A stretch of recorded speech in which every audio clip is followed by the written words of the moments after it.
তবে উম্মতে মুহাম্মাদি আমাদেরকে হাজারো বার আল্লাহ পরীক্ষা নিয়েছে, আগামীতেও আরো পরীক্ষা নেবে। চিন্তা করারও কিছু নাই যদি আপনি ঈমানদার হন। হ্যাঁ, ইতিহাস বলছে আল্লাহ নবী সাহাবা হুজুরদের ঘরে পরীক্ষা নেওয়া হয়েছে। হ্যাঁ, ইতিহাস বলছে নবী আলাইহিস সালাম দিয়েও পরীক্ষা নেওয়া হয়েছে। এই দুনিয়া হলো পরীক্ষা জায়গা, আল্লাহ আমাকে আপনাকেও পরীক্ষা নেবে। এই পরীক্ষা তো ভয়ানক হতে চলেছে, যেখানে ঈমানকে মজবুত করে ধরে রাখতে পারবেন কিনা এটা একটা বড় প্রশ্ন চিহ্ন রয়ে গেছে। কেননা রাসূল আমার জানিয়ে দিলে আখিরি জামানাতে ঈমান বাঁচানো এত কষ্ট হবে, হাতের তালুতে আগুন রাখার থেকেও ঈমান বাঁচানো বড় কষ্টকর হবে। কেন? সেদিন আমাদের দুশমন ছিল ফেরাউন, সেদিন আমাদের দুশমন ছিল নমরুদ, সেদিন আমাদের দুশমন ছিল ইজিদ, সেদিন আমাদের দুশমন কোন ছিল প্রকাশ্য। আজ আমাদের কাছে সব থেকে বড় ভয়ানক বিষয় হয়ে গেল, আজ আমাদের দুশমন এক শ্রেণীর মুনাফিক উলামারা। এখন আর ভাবার কিছু নেই, এখন আযাব আসার ব্যাপার। আযাবে সহ্য করতে হবে। আযাবটা অনেক ধরনের হতে পারে। আল্লাহ আসমান থেকে কিছু আযাব পাঠাতে পারে, বিমার পাঠাতে পারে, ভাইরাস পাঠাতে পারে, বা ফেরাউনের মতো কাউকে আল্লাহ জালিম শাসক বানিয়ে দিতে পারে। সে পিটিয়ে সাইজ করে দিচ্ছে, যেখানে সেখানে পাচ্ছে ধরে ধরে জবাই করে দিচ্ছে। কথা বুঝে আসছে না? বুঝছেন না?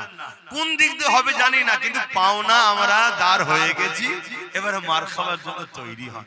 হযরতে নবী লূত আলাইহিস সালামকে বললেন ৮০,০০০ লোক মারবো। কত হাজার?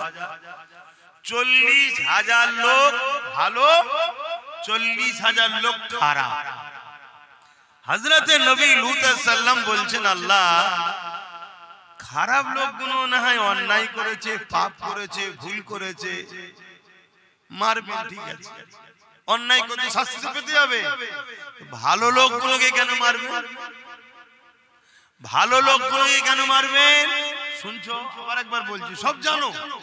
আল্লাহ পাক বললেন ভালো লোকগুলো খারাপ লোকের অন্যায়কে রোকে নে কেন? শুনছেন? খারাপ লোকের অন্যায়গুলোকে রোকে নে কেন? আমাদের তো আল্লাহ কাজ দিয়েছে, অন্যায় দেখলে রুখতে হবে আর ন্যায়কে প্রতিষ্ঠিত করতে হবে। এটা কাজ তো নাকি? কে দিয়েছে? আল্লাহ। আমার দেশে আমাদের ট্যাক্সের টাকাতে পুলিশের মাইনে চলে, তাই তো নাকি? পুলিশের কাজ কি? চোর ধরা, চোরকে রুখা, দুর্নীতি না হয়, জুলুম না হয়, খুন না হয়, ফিতনা না হয়, এই তো নাকি? যদি কোনো প্রশাসন না করে তাহলে মাইনে পাবে না। কিন্তু আপনি বলবেন এখন তো মাইনে পাচ্ছে। এখন মাইনে পাচ্ছে কেন? সবচেয়ে বড় চোর দুর্নীতি নেতারা, এই জন্য এরা মাইনে পায়। আর এই পুলিশ বন্ধুরাও দেখে নিয়েছে আমরা এখন দুর্নীতিবাজদের, চোরেদের যদি সাথ না দিই তাহলে আমাদেরও চলবে না। ওই জন্য তালে তাল মিলিয়ে দিয়েছে। বেচারীদের দোষ নেই, দোষ আমাদের, দোষ আমাদেরই। কিন্তু আমি যেটা বুঝাতে চাইছি, আমার দেশের বর্ডারে সেনাবাহিনী আছে না নাই? ওনাদের মাইনে কারা দেয়? আমরা দিই, জনগণ ট্যাক্সের টাকা থেকে দিই। হয়তো কাউকে জিম্মাদার দায়িত্ব আছে, সে দেয়, কিন্তু টাকাটা মূলত জনগণের, ভারতবর্ষের টাকা, ভারতবাসীর টাকা। কি জন্য দেওয়া হয়? যাতে আমার দেশের উপরে বিদেশি কোনো শক্তি হামলা না করে, আমার দেশের কোনো ক্ষতি না হয়। এখন যদি সেই কাজ না করে তাহলে তাকে কি মাইনে দেওয়া হবে? তাহলে এ যদি দেশের নিজাম হয়, আইন হয়, তা আমার আল্লাহ যিনি আমাদেরকে বানিয়েছেন, দুটো হাত দিয়েছেন, দুটো চোখ দিয়েছেন, দুটো কান দিয়েছেন, দুটো পা দিয়েছেন, দুটো কিডনি দিয়েছেন, আল্লাহ আমাদের খাওয়াচ্ছেন, বাঁচিয়ে রেখেছেন, জমিন দিয়েছেন, আসমান দিয়েছেন, সবকিছু একা একা ভালো লাগবে না। স্ত্রী দিয়েছে, আবার সন্তান দিয়েছে, পরিবার দিয়েছে, বাপ মা দিয়েছে। সেই আল্লাহ আমাদেরকেও দুটো কাজ দিয়েছে। একটা হলো আমার জমিনের উপরে অন্যায় যে করবে রোকো, আর দ্বিতীয় কাজ হলো আমার জমিনে তোমরা নাইকে প্রতিষ্ঠিত করো। নাই কি? মা আতাকুমুর রাসূল ফাখুযুহু ওয়া মা নাহাকুম আনহু ফান্তাহু। আমার রাসূল যেটা আদেশ করেছে ওটাকে মানো আর মানাও, প্রতিষ্ঠিত করো, ছড়াও। আর নবী যেটা নিষেধ করেছে ছাড়ো ও যদি কেউ করে রুখে দাও। এটা আমাদের কাজ। কে দিয়েছে? জোরে বলুন, আল্লাহ। এখন আল্লাহর কাজ করতে গিয়ে বলছেন সরকার নারাজ। আপনি আল্লাহ আর সরকারের মাঝখানে টক্কর হচ্ছে। আপনি দেখছেন আল্লাহর কাজ করতে গেলে সরকার নারাজ হয়ে যাচ্ছে। এখন আপনি বলছেন আল্লাহর কাজ থাক, ও পরকালের ব্যাপার, তো সরকারকে নারাজ করা যাবে না। তাহলে বলুন আল্লাহ আপনাকে ওই সরকারের হাতে মিটাতে পারে না? পারে না। তার প্রমাণ আজকে দেখছেন। কি প্রমাণ হচ্ছে? না হচ্ছে। এটাই তো আল্লাহ সূরা বাকারাতে বলেছে। সূরা বাকারা। আবার এই কথা যখন বলবো আবার একদল মুসলমান আছে বলবো উনি রাজনীতি করছে। এটা রাজনীতি হচ্ছে কি? হ্যাঁ কি না বলুন, রাজনীতি হচ্ছে। আল্লাহ দ্বীনের ক্ষতি হচ্ছে। যারা ক্ষতি করছে তাদের বিরুদ্ধে বলে দ্বীনকে বাঁচানো এটা তোমাদের দায়িত্ব। নামাজের কথা হবে, রোজার কথা হবে, হজের কথা হবে, 100 বার হবে, কিন্তু এই মুহূর্তে এখন প্রত্যেকটা জায়গায় একটাই আলোচনা হওয়া দরকার যে আমার দ্বীনকে মিটিয়ে দেওয়া হচ্ছে। দ্বীনটাকে বাঁচাবার জন্য তোমরা সংগঠিত হও, ঐক্যবদ্ধ হও, দ্বীনের দরদি হও, দ্বীনের কালচার নিজের জীবনের মধ্যে আনো। যারা দ্বীনকে মিটাচ্ছে তারা দ্বীনের দুশমন। দ্বীনের দুশমন কখনো তোমার বন্ধু হতে পারে না। তোমার দুশমন তো সে যে তোমার কামিয়াবিতে অখুশি হয়। শুনছেন তো নাকি? যে তোমার কামিয়াবিতে অখুশি হয় এবং যে তোমার দুশমনদের সঙ্গে বন্ধুত্ব রাখে সে তোমার দুশমন না বন্ধু? একটু জোরে বলেন না। ধরুন আপনার কামিয়াবিতে আমি অখুশি, আপনার দুশমন যে তার সাথে আমার বন্ধুত্ব, তাহলে আমি আপনার দুশমন না বন্ধু? জোরে বলে। তাহলে এইটা আপনি বুঝছেন না কেন? তাহলে আমার আল্লাহর বিষয়ে, আমার আল্লাহর দ্বীনের বিষয়ে যারা ক্ষতি করছে, যারা আমার আল্লাহর দ্বীনকে মিটাতে চাইছে, তাদের বিষয়ে আপনি যদি তাদের সঙ্গে বন্ধুত্ব করেন, সুসম্পর্ক রাখেন, তাহলে আপনি আল্লাহর বন্ধু না দুশমন? এইটা কেন বুঝছেন না? আর এই কথাগুলো যখনই বলি তখন একদল মোল্লা মলিশে আমার পিছনে লেগে যাচ্ছে। কেন? এগুলো সব ভাড়াটিয়া। এরা ভাড়াটিয়া দালাল। এই যুগে যুগে যুগে যুগে এরকম মৌলী সাহেব, আলেম সাহেব, বক্তা সাহেব, পীর সাহেব নামে এক দলকে যুগে যুগে জালিম ইসলাম বিদ্বেষীরা খরিদ করেছে, করে তাদের দ্বারা মুসলিম সমাজকে কন্ট্রোল করেছে। করার পরে যখন মুসলিম সমাজকে একেবারে শেষ দিকে নিয়ে চলে গেছে, এই আলেম উলামাগুলোকেও জালিমরা কতল করেছে। তাদেরকে যে ছেড়ে দিয়েছে তা নয়, কেন তাদের পিছনে অনেক টাকা খরচ করতে হয়েছে না, এমনি এমনি তো গোলাম হয়নি, তাদেরকে শেষ করে দিয়েছে। সেই চক্রান্ত আজও চলছে। এখানে আমি একটা কথা বলি, এরা আবার এমনও কথা প্রচার করবে, এমনও কথা প্রচার করবে যে কথাটা আমার রাসূল পাক সাল্লাল্লাহু আলাইহি সাল্লামের হাদিসের বিরুদ্ধে যাবে, সেরকম কথা প্রচার করবে। তো যাক, আজ আমার ডিউটি, আপনারও ডিউটি। আমি যদি আল্লাহ ও রাসূলকে রাজি করতে চাই, তাহলে দুনিয়ায় যে কোনো মুহূর্তে হোক না কেন আমাকে আল্লাহ ও রাসূলের পক্ষে থাকতে হবে। তবে উম্মতে মুহাম্মাদি আমাদেরকে হাজারো বার আল্লাহ পরীক্ষা নিয়েছে, আগামী তো আরো পরীক্ষা নেবে।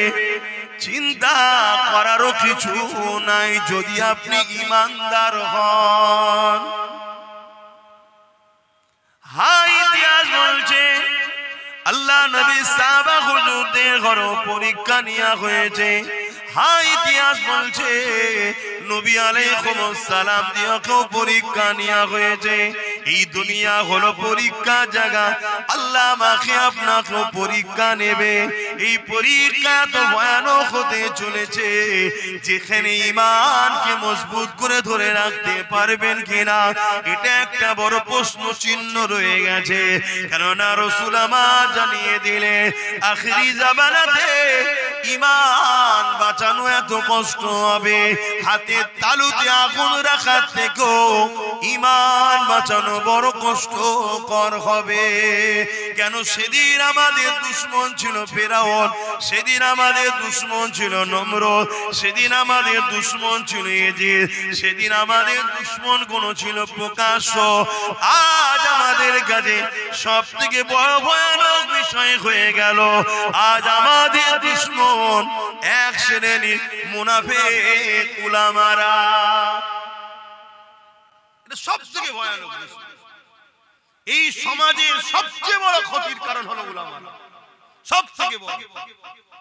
আল্লাহ নবী বলেছেন আসমানের নিচে জমিনের উপরে আখিরি জামানায় সব থেকে নিকৃষ্ট হবে একদল আলেম উলামা।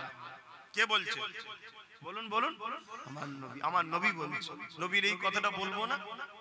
এবারে দেখবেন যারা যারা গাদ্দার নয় তারা আমার বিরুদ্ধে সমালোচনা করবে, ঠিক এই কথা কোনকে কাটিং করে দেখবেন আবার একদল সমালোচনা শুরু করবে। কথা বুঝে আসছে তো? তাদের গায়ে লাগছে, তারা সমালোচনা করবে। আমি আপনাদেরকে চিনাবার জন্য প্রায় বলেছি, আজও বলেছি, যে উলামারা আপনাদের ঘরে নবীর সঙ্গে জুড়তে চাইবে তাদেরকে আপনারা মহব্বত করুন। শুনছো আমার ভাইগুলো? ভাইগুলো শুনছো? এতটুকু কথা মাথায় রেখো, বাঁচাবার স্বার্থে বলছি, কেউ তোমাদের পাশে নাই। যে উলামারা আপনাদের ঘরে নবীর সঙ্গে জুড়তে চাইবে তাদেরকে আপনারা মহব্বত করুন, তাদেরকে প্যার করুন। এক। দ্বিতীয় হলো, যে উলামাদের সঙ্গে জালিম শাসকদের বন্ধুত্ব থাকবে এই দালাল গাদ্দার গুলোর থেকে দূরে থাকবে। শুনছেন? কেন ইতিহাস বলছে প্রত্যেকটা নবী রাসূলদের সঙ্গে জালিম শাসকদের লড়াই হয়েছিল, প্রত্যেকটা হক উলামাদের সঙ্গে জালিম শাসকদের লড়াই হয়েছে। পৃথিবীর শুরু থেকে নিয়ে আজকের তারিখ পর্যন্ত হাক্কানি উলামাদের সঙ্গে জালিম শাসকদের বন্ধুত্ব ছিল, একটা প্রমাণ নেই। কিছু বুঝাতে পারছি? কেননা ইসলাম জুলুমকে মিটাবার নাম, আর উলামারা হল ইসলামের তো মূল কান্ডারি। তাই একদিকে জুলুম আর একদিকে ইসলাম, ইসলামের পক্ষে মাননেওয়ালা, ইসলামের পক্ষের উলামা কখনো জালিমের সাথী হতে পারে না, পারে না। এ যুবকেরা, ছোট মুখে বড় কথা বলে যাচ্ছি, যারাই বাবরিকে বিক্রি করেছে তারাই অর্থের জন্য আকাবকে বিক্রি করছে। প্রমাণ আজ নয় কাল আপনারা পেয়ে যাবেন। জমিনে কতদিন আমি থাকবো আমার জানা নাই, তবে যতদিন থাকবো আল্লাহ রাসূলের গোলামি করে থাকবো, এই ইরাদা আল্লাহর কাছে করেছে। আল্লাহ যেন কবুলটা করে নেয়। কারণ এই জমিনটা আমার জন্য আসল জায়গা নয়, এই জমিন তো আমার জন্য পরীক্ষার জায়গা। এ যুবকেরা, আর দুনিয়া চাইছে মসজিদ রাখবো না, আর দুনিয়া চাইছে মাদ্রাসা রাখবো না। কেন? মসজিদ সত্যের এলান করে, মাদ্রাসা নায়ের এলান করে। মসজিদ যদি থাকে ইসলামের পেহচান থাকবে, মাদ্রাসা যদি থাকে ইসলামের পেহচান থাকবে। মানুষ ইসলামকে নিয়ে রিসার্চ করবে, ইসলামকে নিয়ে যারা রিসার্চ করবে তারাই তো প্রকৃত সত্যের খবর পেয়ে যাবে। দেখুনি দলে দলে দলে মানুষ ইমানের কালেমা পড়ে মুসলমান হয়ে যাবে। তাহলে আজকের ফেরাউনের রাজত্ব থাকবে না, আজকে নমরুদের রাজত্ব থাকবে না। মানুষের প্রভু হওয়ার স্বপ্ন দেখছে, এই দাসত্ব প্রথাকে ইসলাম মিটিয়ে দিয়েছে। এ নওজওয়ানেরা, আপনি আমার কথা শুনছেন কি আমি তাও জানি না, কিন্তু আমি আল্লাহর খুশির জন্য বলছি, ও আমার আল্লাহ, আপনি আমাকে জবান দিয়েছেন, আমি চেষ্টা করছি বলার। জানি না আমার কথায় সমাজে আসর হবে কিনা, কিন্তু মালিক আমি প্রমাণ দিচ্ছি আমি আপনার ঘর মসজিদ মাদ্রাসার পক্ষে রয়েছি। এটাই আমার আলোচনা। কিন্তু আমার কথা এ সমাজ নেবে কি নেবে না, আসর হবে কি হবে না আমি কি করে বলবো বলুন? আরে আমার রাসূল এই দিনের জন্য এমনও দিন গেছে পেটে পাথর পর্যন্ত বেঁধে 3 দিন কাটিয়েছে। এই দিনের জন্য এমনও দিন গেছে আল্লাহ নবী ঘর ছেড়ে দিয়ে পাহাড়ে চলে গেছে। এই দিনের জন্য এমনও দিন গেছে আল্লাহ নবী নূহ নবী দয়া নবী রাস্তায় কাটা বিছানো হয়েছে। এই দিনের জন্য এমনও দিন গেছে আল্লাহ নবী দান্দা মোবারক শহীদ হয়েছে, রক্ত বেরোতে লেগেছে। এই দিনের জন্য এমনও দিন গেছে আল্লাহ নবীকে তাইফে জমিনে মারতে মারতে মারতে মারতে অজ্ঞান রক্তাক্ত করে দিয়েছে। এই দিনের জন্য এমনও দিন গেছে নিজের মাতৃভূমি ছেড়ে দিয়ে ইয়াসরিব মদিনাতে চলে যেতে হয়েছে। এ নবীর উম্মত উম্মতিরা, আজ তোমার আমার সেই দিনের জন্য গুরুত্ব কোথায়? তোমার আমার সেই দিনের জন্য লক্ষ্য কোথায়? যেভাবে দুনিয়ার বেঈমান চরিত্রহীন সারাবি জালিম নেতাদের জন্য মুসলমান লড়াই করছো, মুসলমান তোমরা একে অপরের কাজ করছো, যেভাবে নিজের বেঈমান নেতা নেত্রীর জন্য তোমরা এত সংগ্রাম এত চেষ্টা করছো, তার একখানা কি তোমরা কখনো ইসলামের জন্য ভেবেছো কি? বুকে হাত দিয়ে চিন্তা করো। আমায় শোনাতে লাগবে না, কেন আমি তোমার ভালো করতে পারবো না, আমি তোমার ক্ষতিও করতে পারবো না। তোমার সব কিছু ফয়সালা তিনি করবে, যিনি আমারও ফয়সালা করবে। কবরে তুমিও যাবে, কবরে আমিও যাব, যারা আমার বিরুদ্ধে চার করছে তারাও কবরে যাবে। এ যুবকেরা তরুণেরা, হয়তো আমি তোমাদের কাছে এসে বারবার একই কথা বলে যায়, এতে হয়তো অনেকে বিরক্ত হয় এবং অনেকে এমনও প্রচার করছে ওকে দাওয়াত করলে ঝগড়া হবে। বলছে না, বলেন ওকে দাওয়াত করুনি ঝগড়া হবে। আবার এমনও হচ্ছে থানায় গিয়ে রিপোর্ট দিচ্ছে দাঙ্গা লেগে যাবে। চলছে না, চলে না? কিন্তু এর পরও আমার আল্লাহ আমায় জলসা করায়। আমি চাই জলসা না হোক, আমার একদম দিলের কথা বলছি, ভাল লাগছে না, বহুত কষ্ট হচ্ছে ভাই, আর পাচ্ছি না। কিন্তু এর পরও আল্লাহ আমায় জলসা করায়, রোজ নিয়ে যাচ্ছে, কোথায় কোথায় ঘোরাচ্ছে আমার মালিক। কথা বুঝে আসছে? এত চেষ্টা, লাস্টে দেখি জলসা আমি জানি হবে না, রেস্ট পাবো। ও বাবা ফোন করে বলছে হাইকোর্ট থেকে পারমিশন নিয়ে চলে এসেছি, জলসা হবে না মানে? আমি করেছিস কি রে? দেখুন, তাহলে এই বাহানায় কমসে কম গ্রামে কিছু ছেলে হলেও তো ধর্মের উপরে আছে না? না, এই কিছুটাই দরকার। এই কিছুটা নিয়ে কি করবেন আপনি? এই কিছুটাই একদিন পৃথিবী জয় করবে। এ না করুক, এর ছেলে এর মতনই হবে, নসল শিখবে, একদিন জয় এদের দ্বারাই হবে। কারবালা শুরু করেছে ইমাম হোসেন হুজুর, বিজয় তো করবেন হোসেন হুজুরের আওলাদ ইমাম মেহেদী আলাইহিস সালাম। জোরে বলুন সুবহানাল্লাহ। আপনি কি বলেছেন কারবালা শেষ হয়ে গেছে নাকি? না, ওই দিন শুরু হয়েছে বিজয়। এখনো যুদ্ধ চলছে তো, এই তো যুদ্ধ করছে, এখনো যুদ্ধ চলছে। সেই আজকের এজিদ গুলো দেখুন নই করছে, সেদিন এজিদ সারাবি ছিল, আজকে আমাদের এজিদ গুলো সারা মদ খাওয়াচ্ছে। চলছে না, চলে না? সেদিনের এজিদ ছিল বিহায়া লম্পট উলঙ্গ, আজকে আমাদের এজিদ গুলো দেখুন ওইসব কালচার তৈরি করছে না, করেন? মুসলিম এলাকা দেখলেই গান দেয়, ফাংশন দেয়, যাত্রা দেয়, মেলা দেয়, সুদ দেয়, লটারির দোকান দেয়। দেখুন মুসলিম এলাকায় সব ভরে যাচ্ছে। বলুন আমি ভুল বলছি কি? আরে ভুল বললে বলবেন তো যে আপনি মিথ্যা বলছেন। খেয়াল করে দেখুন, কেন এগুলো ইসলামে হারাম, এগুলো মুসলিম এলাকাতে দে, যাতে ওদের ইয়ং ছেলেগুলোকে এর মধ্যে ঢুকানো যায়। আর এর মধ্যে না ঢুকলে ছেলেরা জেগে যাবে, এরা মৌলভী সাহেবের কাছে যাবে, মাওলানার কাছে যাবে, ইমামের কাছে যাবে, এরা নামাজি হবে, হাজি হবে, জাকিরিন হবে। এরা যদি জেগে থাকে, আচ্ছা আচ্ছা ফেরাউনের নিদ হারাম হয়ে যাবে। এদেরকে ঘুম পড়া, নেশায় আসক্ত করে দে, এদেরকে নারীতে দে। মাফ করবেন, তোমাকে আল্লাহ ও রাসূল থেকে সরাবার জন্য এই দুনিয়া লাখো লোক চাইছে, ঘরের পরিবার বেটিকে দিতে চাইছে। লিজা কোন অসুবিধা নেই, শুধু এরা জেগে না থাকে, এরা নেশায় জড়িয়ে। তুমি আমি ভাবছি বেশ ভালো কাজ চলছে তো, মজা হচ্ছে তো। না, তোমার জন্য কি ইন্তজারে আছে তুমি বুঝতে পারছো? আজকে প্যালেস্টাইন বুঝছে, আজকে ওইদিকে কি বলে আর একটা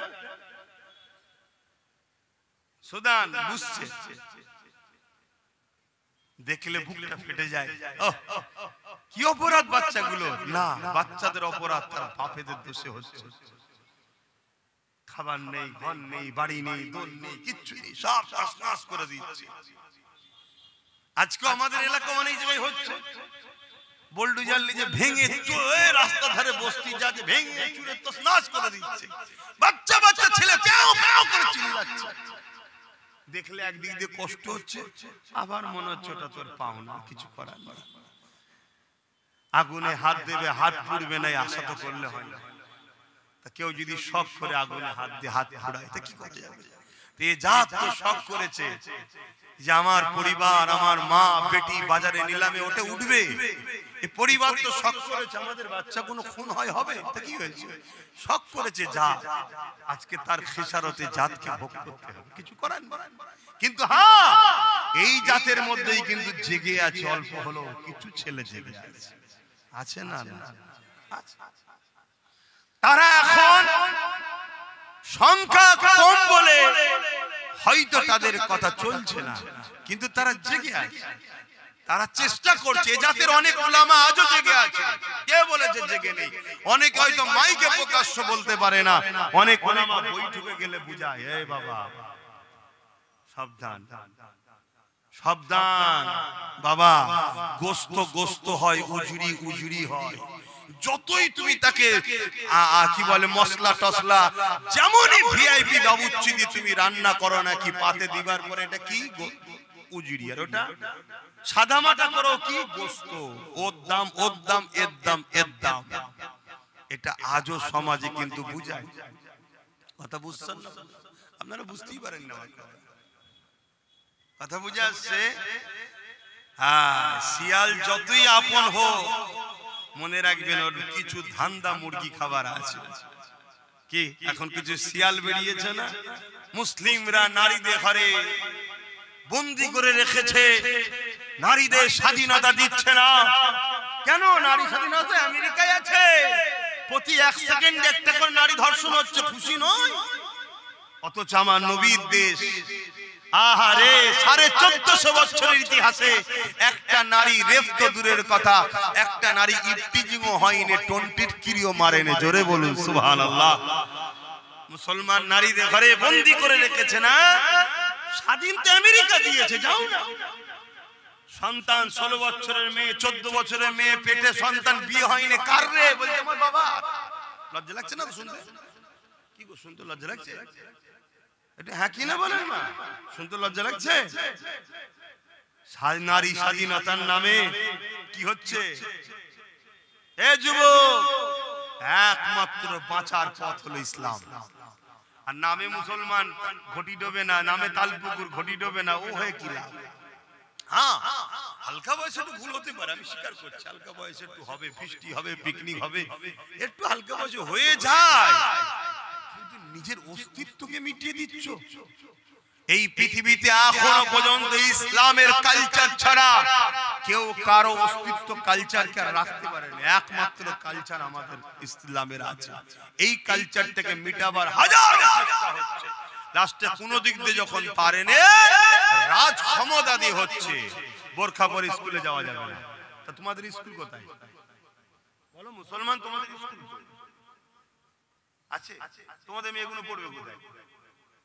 সেখানে গেলে তো হিজাব করবে না, তাহলে ল্যাংটো যেতে হবে। আপনি বলেন হুজুর ল্যাংটো কোথায়? ওটা ল্যাংটোই, ছাড়ো না তুমি, আমার শরীয়তের বিধান অনুযায়ী তুমি বলো না, কোথায় যাবে তোমার মেয়েটা? অন্য আমি কারো ধর্মের কথা বলবো না, তাদের ধর্মটা পর্দা হতে পারে, আর হতে পারে সভ্য হতে পারে, আমার দেখার দরকার নেই। ইসলামের দৃষ্টিকোণ থেকে বলো, ওটা পর্দা আছে, উলঙ্গ নয় এটা, তা পড়বে কোথায়? তোমার কোথায়? আজ থেকে বলিনি আসো আমার সাথ দাও, নলেজ সিভিটা করে। ভালোবাসার লোক অনেক, এখানে বুকে হাত দিয়ে বলুন কে কে নলেজ সিভি দাতা হয়েছেন, কার কার বই আছে, বই বই কার কার আছে? একটা দুটো তিনটে চারটে পাঁচটা বই আছে তো? একদম ঠিক কথা বলছেন তো? দেখুন, এই খুব জোর 10টাও নয়, এত মহব্বতের লোক। ওজন সবাই যদি 1000 করে টাকা দিত, কেউ গরিব হতো না। বছরে 1000 গরিব হয়ে যাবে, কিন্তু না দেবো না, আব্বাস সিদ্দিক খেলেবে, কিন্তু মহব্বত করে। কথা কিছু মাথায় ঢুকছে? কিন্তু আমি অনেক দিন, অনেক দূরের কথা আল্লাহ ভাবায়, অনেক দূরের কিছু দেখায় আল্লাহ, সময় নেই আর। অনেক দিন থেকে চিৎকার করছি আসো আসো আহলে সুন্নাত ওয়াল জামাত প্রত্যেকটা গ্রামে 30 40 50 60 100টা করে যুবক ছেলের ইউনিট করো। অনেক দিতে যদিও বা হয়েছিল, সেইটাকে আবার ভেঙেছে কারা?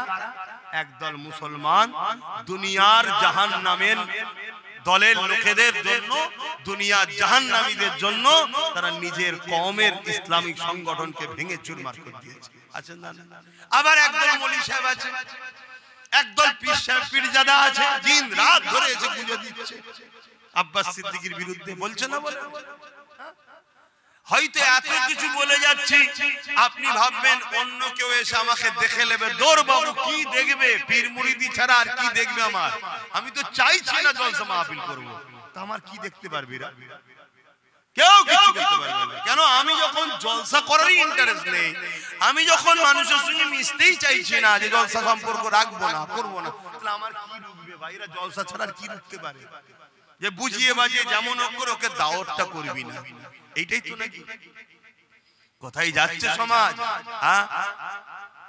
আজকে মুসলিম ঘরে তবুও মেয়েরা একটু পড়াশোনার দিকে আগ্রহ, ছেলেদের তো পড়াশোনা শেষ, মেয়েরা তবু একটু পড়ছিল যাতে করে মেয়েগুলো না আসে, তাই প্ল্যান মাফিক তাদেরকে ইজ্জত ধর্মের যে ভাবাবেগ পর্দা, সেই ভাবাবেগে আঘাত দাও, যাতে করে ওরা যেদিকে ধর্মগুরাম দিকে চলে যায়, পর্দার দিকে তাদের পড়তে না পারে। আর যদি পর্দা ছাড়তে পারে তাহলে পড়ুক, অসুবিধা নেই। পড়বে তো কি হয়েছে, তার পবিত্রতা আমরা নষ্ট করে দেবো। আর যখন কোন নারীর বিবাহের আগে পবিত্রতা নষ্ট হয়ে যায়, ওই মায়ের পেটে সালাউদ্দিন আইবি হবে না, ওই মায়ের পেটে হবে আজকে যেসব মুসলিম নামে একদল নেতা দেখছি না, যারা দিন রাত ধরে আল্লাহর ওলিদের বাচ্চাদের গালিগালাজ দিচ্ছে, এই রকম কোয়ালিটি তৈরি হবে। কথা বুঝে আসছে না? ভাই দেখেন, আমার কথা বুঝতেই পারছে না। একটা মানুষ ভালো হবার জায়গা কোথায়? একটা হচ্ছে বাপের রক্ত, দ্বিতীয় হলো মায়ের রেহেম। মা যদি অপবিত্র হয়ে যায়, অর্থাৎ বিবাহের আগে যদি, আমি আর বুঝাতে পারছি না খুলে, বুঝতে পারছেন তো? হ্যাঁ, এটা আজকের পলিসি নয়, এটা আজকের পলিসি নয়। যখন সালাউদ্দিন আইবির জীবনী ইহুদিরা পড়েছিল, তখন তারা অঙ্গীকার করেছিল যে এ জাতকে আমরা সামনাসামনি মোকাবেলায় শেষ করতে পারবো না, সামনাসামনি মোকাবেলায় শেষ করতে পারবো না। এই জাতকে শেষ করতে গেলে সর্বপ্রথম টার্গেট করতে হবে ওদের নারীদের ঘরে। কি? ওদের নারীদের সতীতাকে নষ্ট করে দাও। বাকিটা বুঝতে পারছেন তো নাকি? আপনারা জানেন, ডাটা এসে খবর রাখেন না। আমার যারা বিরোধী করছে তারাও এ খবর রাখে কি আমি জানি না। 100-র মধ্যে অলরেডি একটা, আমি সংখ্যা বলবো না, একটা বড় অংশ অলরেডি নারী সতীতা নষ্ট হয়ে গেছে, তার রিপোর্ট পুরো সব আছে। এই নিয়ে একদল লোক কাজও করছে, সেই কাজ যারা করছে তাদের সঙ্গে আমার বৈঠকও হয়েছে, তারা ডাটাও দেখিয়েছে, কিন্তু আমরা জানি না। আমরা মেয়েকে ছেড়ে দিচ্ছি, কলেজে যাচ্ছে, স্কুলে যাচ্ছে, কখনো মেয়ের মোবাইলটা চেক করেন? বলুন, চেক করেন? মাফ করবেন, এসব কথা বলা যাচ্ছে না। এত ভালো ভালো ঘরের সব জড়িয়ে গেছে এই কাজে, আপনি তথ্য দেখলে মাথা খারাপ। মাফ করবেন, আমার ইমাম সাহেব ধরে বলে যাচ্ছে, একটু সব খোঁজ খবর নেন কি চলছে। প্রকাশ্য বলছে তো, প্রকাশ্য তো বলছে, মিডিয়াতেও দেখছেন না, প্রকাশ্য ওপেন বলা হচ্ছে। এই সব কিছুর পিছনে দোষী কারা? বলুন, দোষী কারা? আমরা। আর আমাদেরকে শেষ করেছে কারা? একদল উলামারা, যারা মুসলিম সেজে, মাথায় টুপি দিয়ে আলেম সেজে, মুফতি বক্তা মৌলানা সেজে, ইসলাম বিদ্বেষীদের সঙ্গে ভেতরে ভেতরে হাত মিলিয়ে এই জাতিকে শুধু দুর্বল করেনি, পুরো প্যারালাইসিস রোগীর মতো করে দিয়েছে। এই জাতির লড়ন চরণেরও ক্ষমতা নাই। তো যাক, আপনাদের আমার কথা সামান্য কিছু বললাম, কষ্ট হলো নাকি? আর হলে তো আমি খুশি হব রে ভাই। বলে দাও, করবেন না, আসবেন না, আমারও দিক দিয়ে ভালো হবে, একটু রেস্ট পেয়ে যাবো। কোনো অসুবিধে নেই বাপ আমার, কিন্তু মনে রাখবেন মৃত্যু একদিন না একদিন হবে। আল্লাহ পাকের কাছে জবাব তোমাকে আমাকে দিতে হবে। ওরে আমার বান্দা বান্দি রে, জমিন আমার ছিল, আসমান আমার ছিল, এই জমিনে তোরা আমার দিনের জন্য কি করেছিস? পরিকল্পনা হচ্ছে আমার বোন স্কুলে যাবে, আপনার মেয়ে আমার বোন, আপনি আমার বাপ হন, স্কুলে যাবে, তাকে এসে কিভাবে ব্ল্যাকমেল করছে দেখুন। আরে তোদের ইসলামের এই কাজটা আমার খুব ভালো লাগে। সাথে পড়াশোনা হলে কথাবার্তা হবে না, খারাপ জিনিস কথা হতেই পারে। তোদের ইসলামের এই কাজটা খুব ভালো, স্বাভাবিক আমার বোনেরা প্রেস হবে কি আমার ইসলামের কথা ভালো বলছে। ভালো যখন বলছে তাহলে মানছে না। দুদিন পরে আস্তে আস্তে বলবে যে আমার ইসলাম সম্বন্ধে আরেকটু জানতে ইচ্ছা করছে, কখনো কিছু অসুবিধা হলে তোকে ফোন করে জানবো, তার নম্বরটা দে। নম্বরটা নিল, এবারে ইসলামের দুটো কথা হতে হতে হতে হতে তার সাথে আরো কিছু কথা হচ্ছে। শুনছেন তো নাকি মোম আর আগুন পাশাপাশি রাখা যায়? এটা তো আল্লাহর সৃষ্টি। আস্তে আস্তে আস্তে আস্তে এমন জায়গায় চলে গেছে। তারপরে এখন অনেক কিছু তো দেখছেন সমাজে, অনেক কিছু দেখছেন তো, এমন কিছু জিনিস আছে যেটা খাবারের মধ্যে মিশিয়ে দিলে আপনি আর নিজেকে কন্ট্রোল নয়, আপনাকে অন্য কেউ কন্ট্রোল করে পরিচালনা করবে। সে আপনাকে যেখানে নিয়ে যাবে। সে একটা যেমন আজকাল গাড়ি বেরিয়েছে না রিমোটের, শুনছেন তো, ওই রিমোট সিস্টেম সে আপনাকে কন্ট্রোল করবে। আপনি নিজেও জানবেন না, আপনি হয়তো ভালো, কিন্তু আপনার ভালো থাকার অবস্থাও আপনি এত বড় পাপে জড়িয়ে যাবেন আপনি ভাবতেই পারবেন না। পরবর্তীতে যখন আপনার ভাবনা হয়েছে, তখন আপনি কিন্তু একটা কাউকে পেটের মধ্যে নিয়ে ফেলেছেন। তখন আপনি কাঁদছেন লুকিয়ে লুকিয়ে, হয়তো বাবা মা জেনেও গেছে। বাবা মা মুখ লুকাবার জন্য তাড়াতাড়ি মোটা অঙ্কের টাকা দিয়ে হোক বা যাই হোক করে হোক তাড়াতাড়ি একটা সংসার করিয়ে দিল। যেটা ভেতরে ছিল সেটা দুনিয়ায় আসলো না আসলো না, চলো আমার কাছে এসে গেছে, আমার মতো করে বড় করে নিলাম, কিন্তু রক্তটা কথা বলে। ও বড় হয়ে আমার মসজিদ মাদ্রাসার জন্য কথা বলবে, ও বড় হয়ে আমার মাদ্রাসা দিনের জন্য কথা বলবে, ও বড় হয়ে আমার ঘরে থাকবে, আর ওকে আমার বিদ্বেষীরা সব ফান্ড দেবে, সব সহযোগিতা করবে। আমার সমাজের মাতব্বর হয়ে ইসলাম বিদ্বেষীদের সঙ্গে হাত মিলিয়ে কাজ করবে, আমার কওমকে ভাঙবে, আমার কওমের নামে কেস দেবে, আমার কওমের ঘর ভাঙবে, আমার কওমকে জুলুম করবে। মসজিদ মাদ্রাসার জন্য কখনো ওকে মুখ খুলতে দেখবেন না। আপনার এলাকাতে এরকম রয়েছে, খেয়াল করে দেখুন। এটা আজ থেকে পরিকল্পনা নয়, এ পরিকল্পনা বহুত দিন ধরে চলছে। একটাই টার্গেট, মুহাম্মদ সাল্লাল্লাহু আলাইহি ওয়াসাল্লামের দ্বীনকে মিটিয়ে দাও। কেন মুহাম্মদ সাল্লাল্লাহু আলাইহি ওয়াসাল্লাম থাকলে, তার দ্বীন থাকলে ফেরাউন আর কি বলে আবু জেহেল, উতবা, সাইবা এদের নেতৃত্ব চলবে না। এই কথা কোন সমাজে কেউ বলে না, ঠিক আছে, কিন্তু আমি বলছি বাকি যারা নবীর পক্ষে তাদের আমার সাপোর্টের দরকার আছে না না, কিন্তু সাপোর্ট ছেড়ে দিয়ে সমালোচনা হচ্ছে, বিরোধী করা হচ্ছে। এই বিরোধীতে আমার কিছু যায় আসে না, তো আমার কি যায় আসে? আমার খোদা আমার কপালে যেটা লিখে রেখে যেটাকে কেউ পাল্টাতে পারবেন, তাহলে আমি কি করে পাল্টাবো? কিন্তু মনে রাখবেন আল্লাহর কাছে জবাব দিতে হবে। বাবেরা যাবার সময় আবার একবার বলে যায়, দুনিয়ায় কে কতদিন বাঁচবে কেউ জানে না। গুনাহ যদি হয়ে যায় আল্লাহ পাকের কাছে কাঁদেন, ক্ষমা করে দেবে। কিন্তু ইসলামের ক্ষতি যদি করেন, দ্বীনের সঙ্গে যদি গাদ্দারি করেন, রাসূলুল্লাহর মেহনতে দ্বীনের সঙ্গে যদি ধোঁকাবাজি গাদ্দারি করেন, তাহলে আল্লাহ কিন্তু আপনাকে মাফ করবে না। আমি আপনাকে চিনি না, আপনি আমাকে চেনেন না, কিন্তু আমাদের উভয়কে আল্লাহ জানে। এই মনে রাখবেন, আল্লাহকে ভয় করুন, আল্লাহ পাককে ডর করুন। ওয়ালিমান খাফা মাকাম রাব্বিহি জান্নাতান, যারা আমি আল্লাহ আমাকে ভয় করে, আমি আল্লাহ তাদের জন্য দুটো দুটো জান্নাত দেব। তাই যুবকদের বলে দিয়ে যায়, তোমার উঠা বসা চাল চলন কথাবার্তা ইসলামের কালচার যেন পাওয়া যায়। তোমার দ্বারা যদি দুনিয়ায় কোনো ভুল হয়ে যায়, অর্থাৎ নামাজ কাজা রোজা কাজা গান শুনে পেলো, যে যন্ত্রণা সিনেমায় চলে গেছো, আল্লাহ পাকের কাছে কাঁদো, আল্লাহ ক্ষমা করে দেবে। কিন্তু মনে রেখে দিও, ডাইরেক্ট হোক আর ইনডাইরেক্ট হোক, তোমার দ্বারা যদি ইসলামের ক্ষতি হয়ে যায়, আমার আল্লাহ কিন্তু তোমাকে ক্ষমা করবে না। আল্লাহ পাক এই মুসিবত থেকে, ইসলামের দুশমনি করার হাত থেকে আল্লাহ আমাকেও তোমাদের হিফাজত করো, বলুন আমিন। তাতে দুনিয়ায় এক ঘরে হয়ে থাকতে হয় থাকো, দুনিয়ায় গরিব হয়ে থাকতে হয় থাকো, দুনিয়ায় যদি জেলে থাকতে হয় থাকো, দুনিয়ায় যদি মার খেতে হয় খাও, আল্লাহ রসুলের দুশমন হয়ে যেও না। কথা বুঝে আসছে? আজান দিবার সময় মনে হয়ে আসছে, তাই তো? একটু সালাম দিয়ে এলি, ইয়া নবী সালাম।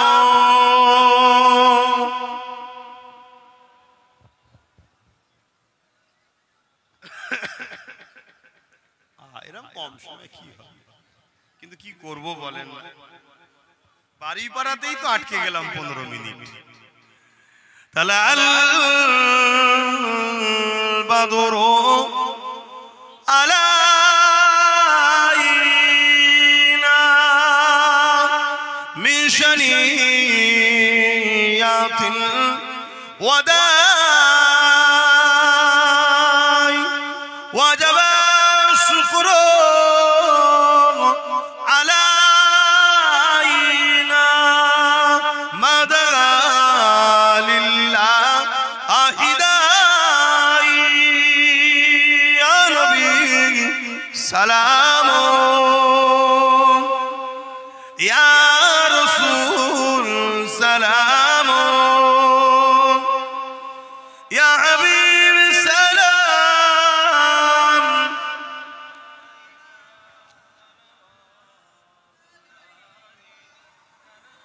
জিবরাইল দিলে এ যে আওয়াজ, খুলে দাও আসমানের দুয়ার,